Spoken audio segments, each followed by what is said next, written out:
सवाल इसको लेकर, अगर ये जंग एक भी दिन आगे खींची तो कितना नुकसान न सिर्फ भारत बल्कि दुनिया का होगा, ये इसको लेकर सब बात कर रहे हैं। चाहे वो एनर्जी सप्लाई को लेकर हो, अब यूरिया का संकट भी आगे आने वाले वक्त में देखने को मिल जाएगा। प्लीज अनम्यूट कर लें सिंघल साहब। सॉरी, मकसद आप सही कह रहे हैं कि बातचीत होगी, क्योंकि अल्टीमेटली किसी भी समस्या का हल बातचीत से ही होता है, लड़ाई से जो है नहीं होता है। वो लड़ाई से कंप्लीट विक्ट्री होने का जमाना जा चुका है। Now we are in a different kind of era. तो ये इसमें तो कोई शक नहीं है, लेकिन ये है कि ये बातचीत का जो जरिया चलेगा वो कितने नुकसान के बाद चलेगा।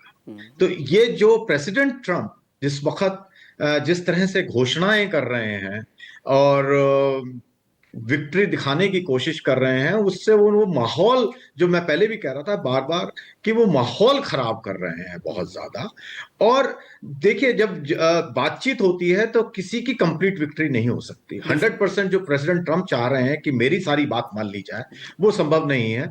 ईरान भी जो चाहता है कि मेरी सारी बात मान ली जाए, वो संभव नहीं है, क्योंकि मिडिल पाथ हमेशा निकलता है, तभी वो बातचीत आगे बढ़ पाती है। हर एक की रेड लाइन होती है, उनको देखना पड़ता है जब डिप्लोमेसी में हम जब बात करते हैं कि भाई क्या क्या रेड लाइन है, उसके बियॉन्ड हम नहीं जाएंगे।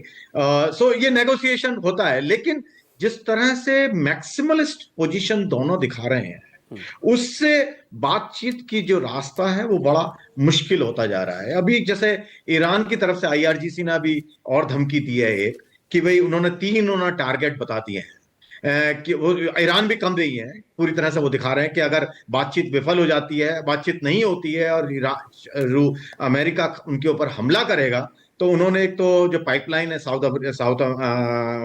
सऊदी अरब की ऑल्टरनेटिव पाइपलाइन है, वो यानुबा जो कि पाइपलाइन है, उसको कह रहे हैं हम उनको टारगेट करेंगे।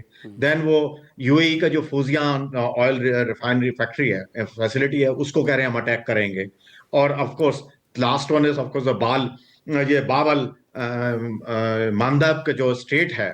अगर इन तीनों पर ईरान सक्सेसफुल हो जाता हमला करने का, तो जस्ट इमेजिन कि ग्लोबल जो एनर्जी सप्लाई है उसकी क्या पोजीशन होगी अगर वो 50% भी उसमें सफल हो गया। तो मेरे ख्याल से हम फिर प्रोलॉन्ग एनर्जी क्राइसिस की तरफ देख रहे हैं जी। और ये एक तरीका है ईरान का कि अमेरिका को बताने का कि भाई हमारे पास भी कार्ड्स हैं, ये नहीं है कि हम बिना कार्ड्स के हैं।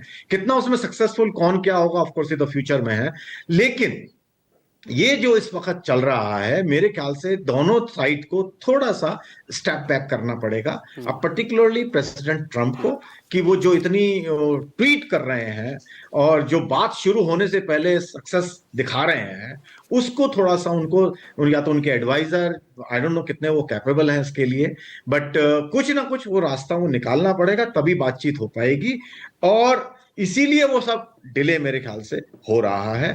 और JD वांस आ रहे हैं नहीं आ रहे हैं, अभी भी यही चल रहा है। हालांकि सोर्सेस कह रहे हैं कि Tuesday early in the morning वो फ्लाई करेंगे इस्लामाबाद के लिए, ऐसा सोर्सेस कह रहे हैं। अमेरिकी सोर्सेस प्रेसिडेंट ट्रम्प तो कह चुके हैं कि वो ऑलरेडी एयर में है। ये भी एक समस्या है।